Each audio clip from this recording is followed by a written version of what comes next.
आज आपका भी गला खराब है, मैं देख रही हूँ आप गर्म हाँ, पानी थोड़ा गर्म पानी पी रहे हैं। आपको एक नुस्खा दे देते हैं, छोटा सा घर अरे, जाके कर लीजिएगा, ठीक हो धन्य जाएंगे है, सुबह धन्य तक है। आप। बहुत सिंपल बहुत सा नुस्खा है सर। बहुत सहायक होगा ये मेरे लिए। हाँ, एक चौथाई छोटा चम्मच अदरक का रस। अदरक का हाँ, 1/4 टीस्पून, 1/4।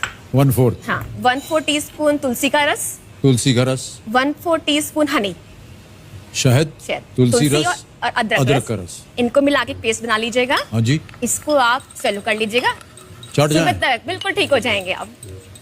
कितने महीने लगेंगे इसको? महीने नहीं सर। नहीं ऐसे पूछ